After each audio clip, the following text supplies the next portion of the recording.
Hi Ingrid, how are you today? Hi, Justin. How are you? I'm well. Like I said, I'm in Southern California.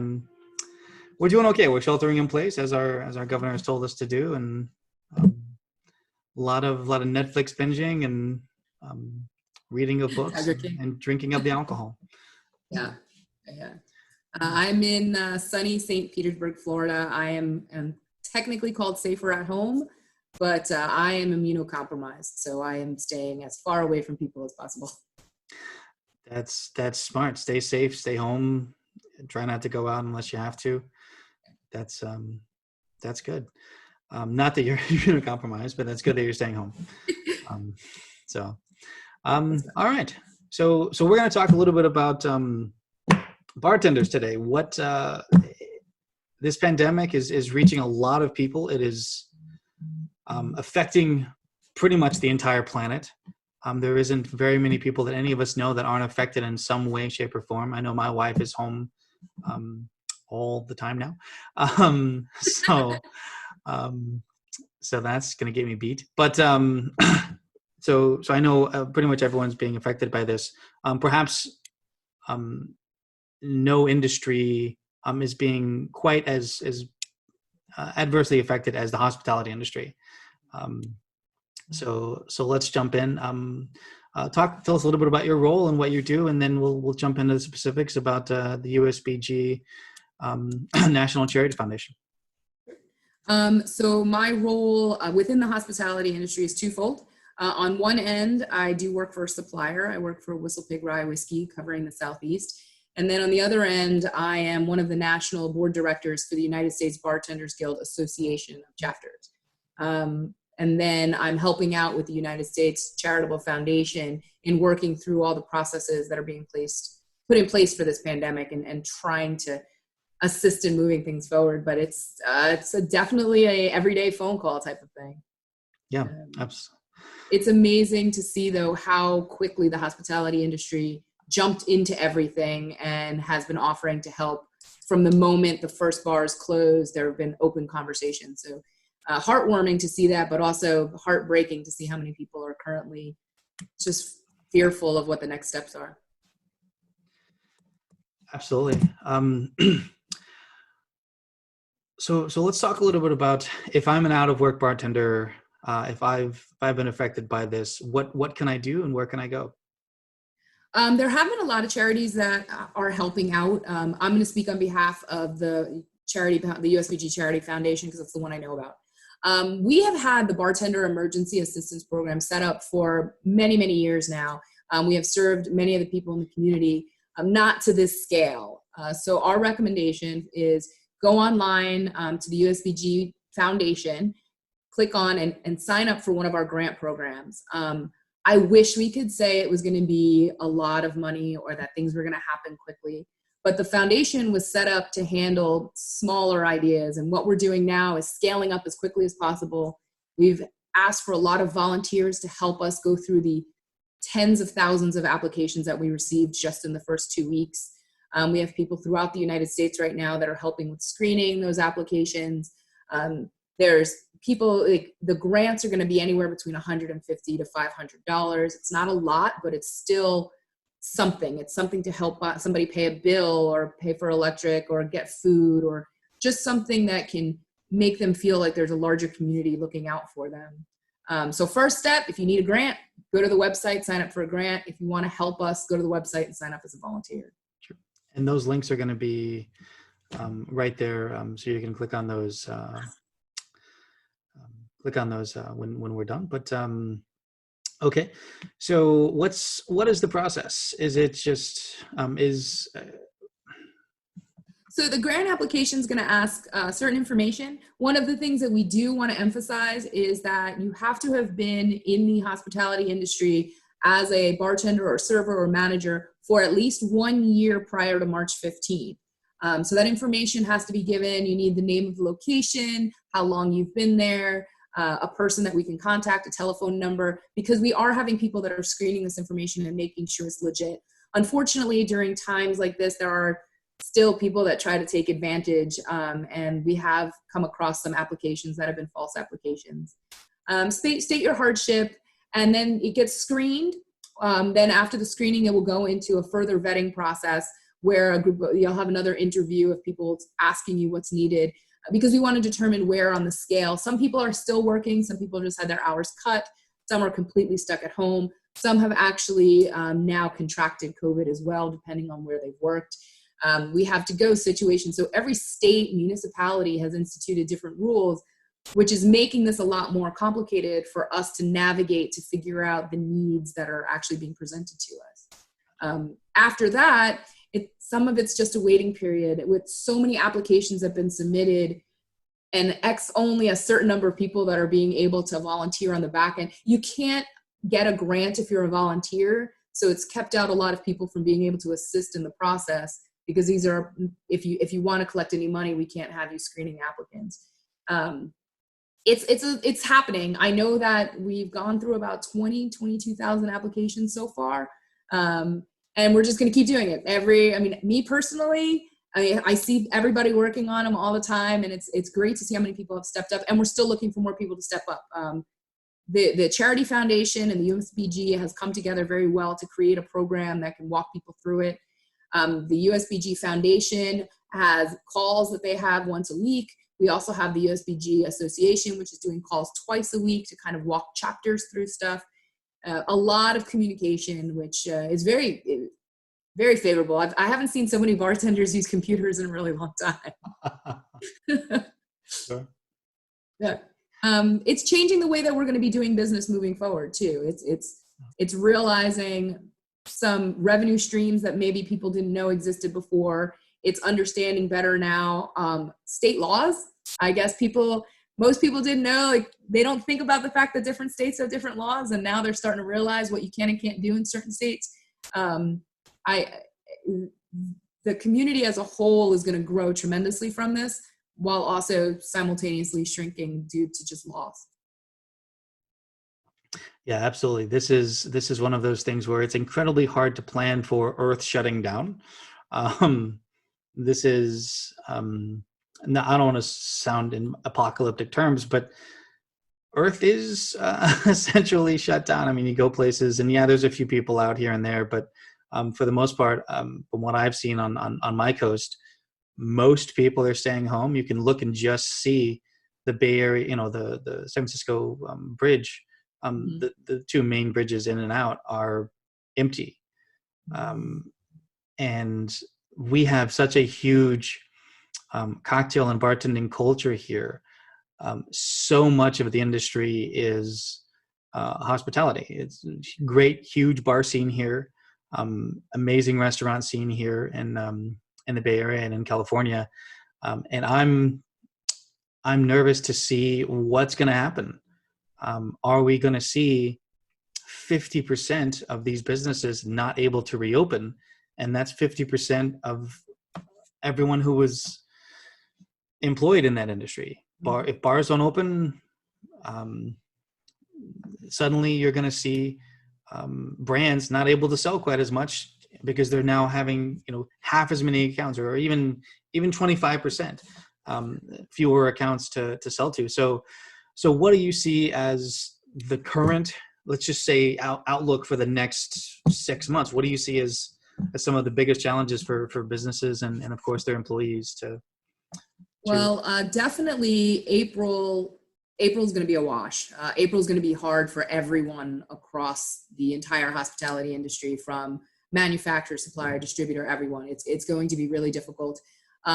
What you'll start to see is the numbers that you're hearing are 40 to 50% of businesses not being able to rebound from this, not having that safety net. Hopefully it's lower than that. The good thing is that Americans and people in general love to socialize. So there will definitely be a lot of businesses that come back quickly, because people just want to be around other people. We are a social group. One thing you'll probably see is a lot of people that worked in hospitality switching to other type of gig economies. A lot of people are going to move into the Uber roles and all of the delivery roles. And some people are going to move into different jobs out of the industry altogether, because after being there for 30 days, they're pretty situated in what they've done, and they've got a little bit more security. So some people may never come back to hospitality. Some people may change their role altogether, where they're more comfortable doing online trainings or online activations and stuff like that, suppliers are probably going to realize that there is some more functionality that goes on that can be done digitally. So that may also hurt from the supplier or the brand ambassador side of it. All these are speculation, but it's definitely going to be changed forever moving forward.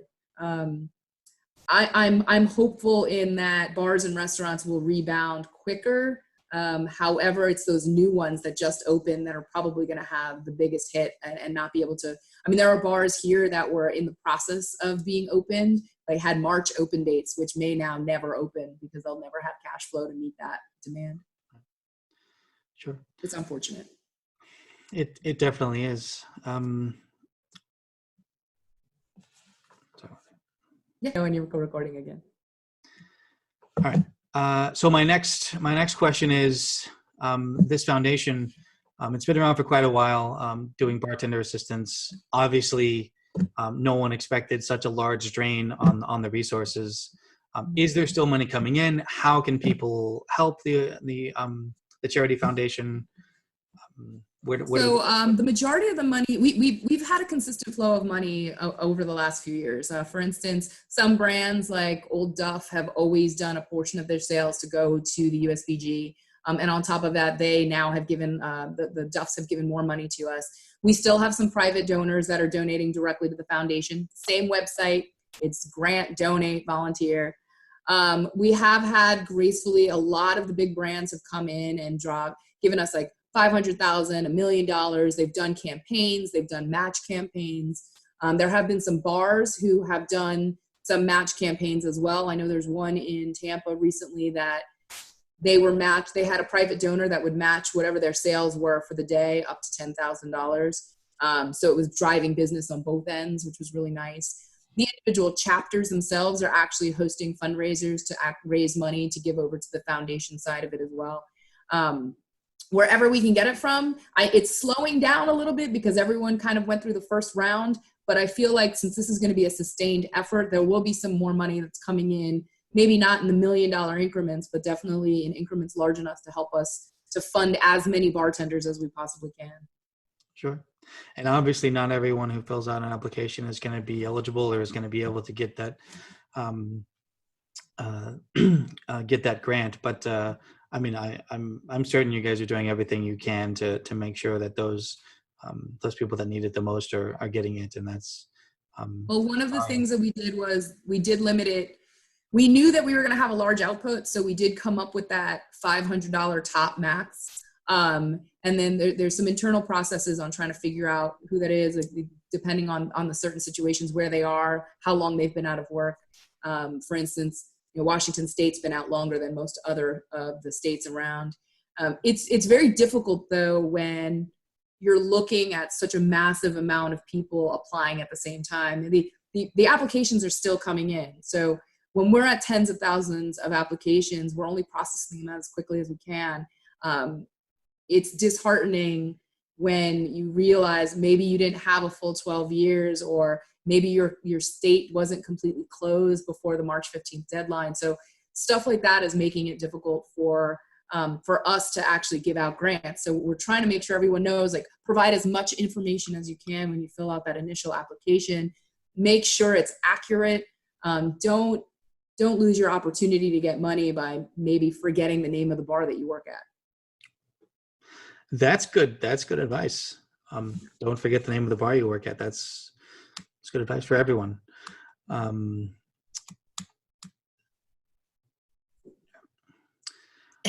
What about what about the industry? Are you seeing? Obviously, we're seeing people come together. The hospitality industry always has in most situations. I mean, we saw it in Puerto Rico with the hurricanes. We saw it. I mean, back to 9/11, we saw the industry, the service industry coming together in a way that most other industries either can't or won't. There's a huge community here within this industry. What about what's happening now, aside from the devastation and all of the gloom, gives you hope? The sheer amount of social happy hours that are going on. I don't think I've ever been to 9 a.m. happy hour. It's really nice to see everybody using technology. We are lucky and unlucky with social media, but in this time when people don't have the ability to be next to someone, it's really nice to see people using the tools like Facebook Live and Zoom and free conference call and all of these, WhatsApp, all of these applications that you can see somebody's face. I know people are doing virtual meetings. I'm in a group that calls each other every night and sends nothing but memes to each other all day. I've actually spent more time talking to my family because we're like, let's talk on the phone. Mm-hmm. Having this free time has also allowed a lot of bartenders, a lot of brands have stepped forward to pay for education. So you have a lot of the USBG Foundation, USBG organization. If you go to usbg.org, there's a ton of educational content. So whereas a lot of the times hospitality workers are not being able to find time to do that, they're now having time to sit at home and educate themselves on stuff that they've always wanted to learn. They're going online and learning how to make cocktails and learn about spirits. And coming out of this, I think if everyone has spent their time doing stuff, they're going to be more connected and actually have more education. And we'll see a better quality that comes forth. But hospitality has always been about friendship. It's always been about extending kindness to others and doing for others. One of the things that I'm hearing that is the most difficult is isolation. They're so accustomed to giving to others that it's really difficult to see themselves just sitting idly by and not being able to do anything. The day that everyone's allowed to go out, it's going to be the biggest party the world has ever seen. Yeah, it definitely will. It'll be like Carnival and Mardi Gras, Super Bowl, Olympics, all wrapped in one. Right. It'll be great. We are seeing increases in alcohol consumption during this epidemic, during this pandemic, rather. Sorry. I'm not sure if that's such a great thing. People drinking at home by themselves, literally, and doing it in greater numbers. I don't know if that's going to continue, though. Yeah. I think right now a lot of people are still treating this almost like vacation mode, and they're treating it as, hey, I have this time off, I'm going to do X, Y, and Z. I feel like that might wear off. For the people that actually do have problems, I hope that they're finding help. And I know that there are abuse problems in the industry and people are going to find it really hard being isolated. So definitely there are complete boards that are dedicated to the mental and physical health and well-being of the industry and of just the world in general. But a lot of the people that are just home right now, say the consumers that are buying up massively on off-prem, there is going to come a point where it's just no longer a vacation, where every day things still need to get done and they can't focus on that. We will have to address the drinking at home if it continues at the rate that it's continuing in the first 2 weeks. I feel like the first 2 weeks aren't necessarily the best reference point to look at how it's going to be 6 weeks from now. Yeah, that's true. And I know a lot of, from what I can understand, a lot of states are, I shouldn't say a lot, but several states I've seen are getting ready to shut down alcohol sales. What is that going to do to an already fragile industry? Make it more fragile. It's, I think everyone's bracing for it. From the small business side of it, they've all changed the way that their infrastructure runs. If they're only being able to do even food might shut down soon. There may be a complete stoppage on everything. Everyone's now kind of going into survivor mode. They're looking at their profit and losses. They're looking at their staff. They're looking to see what they can do to continue in whatever way they can. April's going to really be the judgment call on everything. If they shut down, if I'm correct though, most of the states have passed that liquor stores are essential businesses. And for many reasons, they don't want people driving to different states. They don't want people on the road too often. They want people to be able to capture what they need for the time and not hinder their abilities. It's just going to get to the point where it slows down across the board. And then unfortunately, there might be some suppliers that don't make it through this. There might be restaurants and bars that don't come back. Hopefully everyone finds any type of help they need, because so many people are so many people look at themselves based on their productivity and their title and what they do, that a lot of people are going to have to reevaluate who they are as a person by sitting at home with just the people that you know closest to you. And that's not necessarily an easy thing to do. I'm also not sure if you should say this online. I just realized I probably shouldn't be saying most of this stuff. No, I All honestly, opinion. It's all my opinion. absolutely understood. And if you're gonna write anyone letters, don't bother her. My Um, opinion. yeah, it's fine. People need to hear this. I do think that people need to hear this, and um I struggle on the consulting side myself quite a bit because clients. My very first article in that was ever published, something that wasn't in like the college newspaper, was in a consulting magazine. I was at a conference as a student, learning how to be a hospitality consultant, how to be a food service consultant, and just listening to these people who've been doing this 20, 30, 40 years, complaining about clients and complaining about because that's their end consumer. The client is their end consumer, and then of course the end consumer is the client's consumer. Just complaining about him, and I asked a mentor that I respected very much, and I said, "Hey, it seems to me that clients just get in their own way," and he said, "That's brilliant." So my very first article was, "How do you get people out of their own way?" Specific to clients, and that holds true today. When it comes to everybody, when it comes to just people, how do you get them out of their own way? And I think that we have to hear these difficult things. We have to understand ourselves. I have an enormous collection of spirits, but I try not to drink much. If I open a bottle of wine 3 times a week, that's considered a lot for me. So I try and tamper it down, because there is the opportunity for abuse. There is the opportunity for utter boredom. That being said, I also work from home 70 to 80% of my time when I'm not traveling and working with potential clients and working with clients and doing the writing and doing the podcasting. So I've developed a system over the years. Blocking social media for several hours a day is very important to me.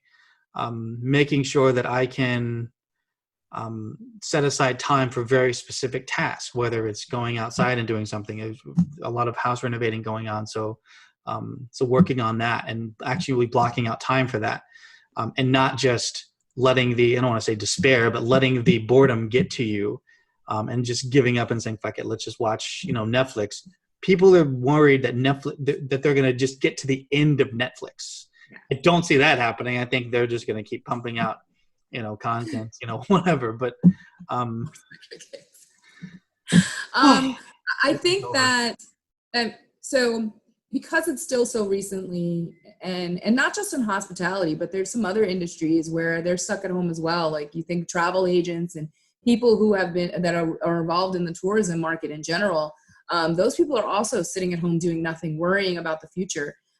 Fear is a very big motivator when it comes to drinking. Right now, everyone's kind of in that state of what happens next.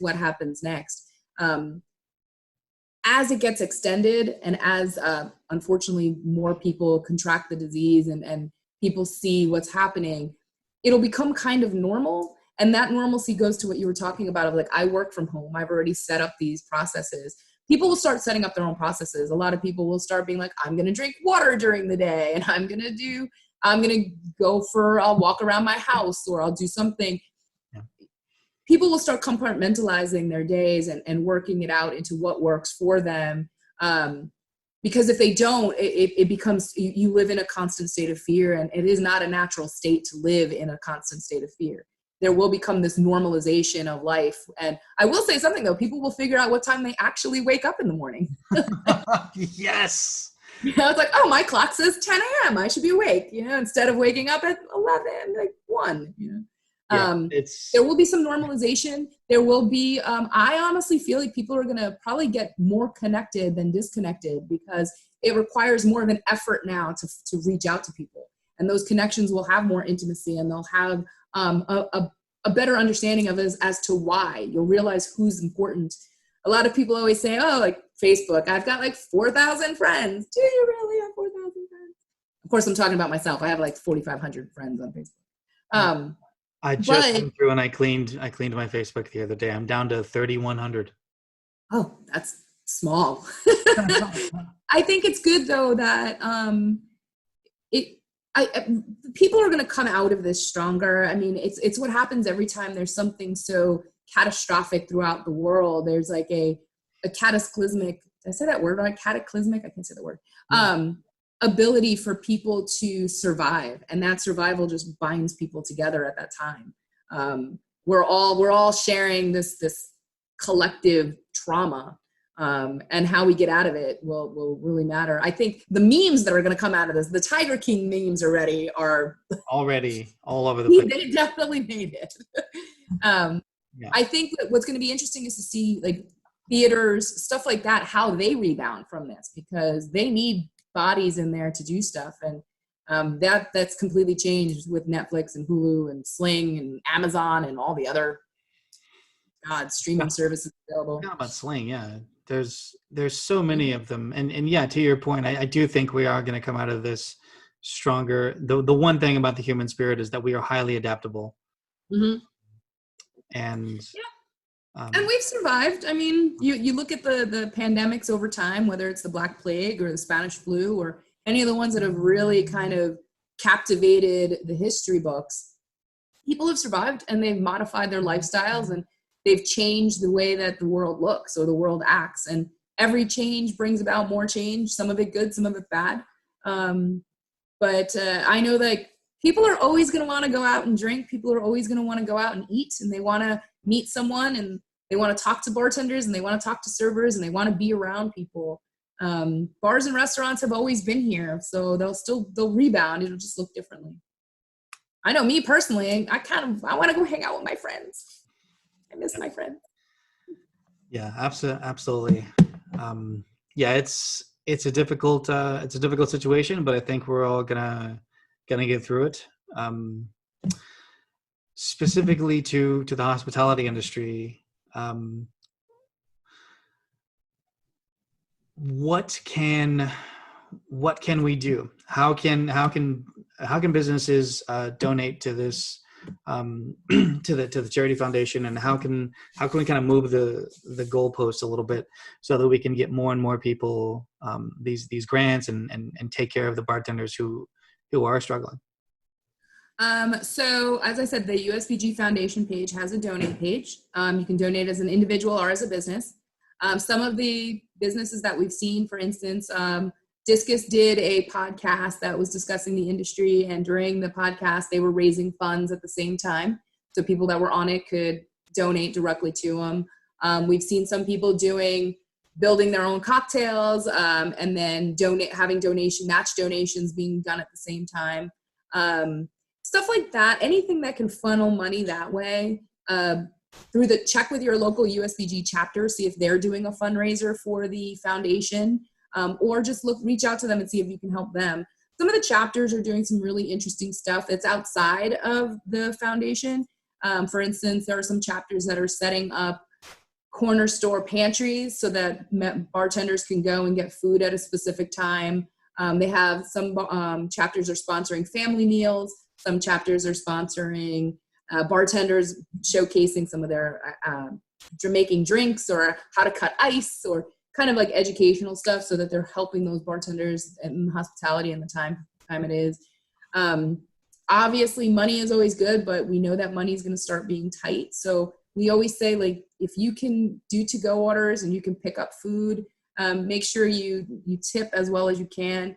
And then my favorite thing, and I'm trying to tell everyone, just be nice. Like, kindness goes a long way in this way, and reach out to those bartenders if you can.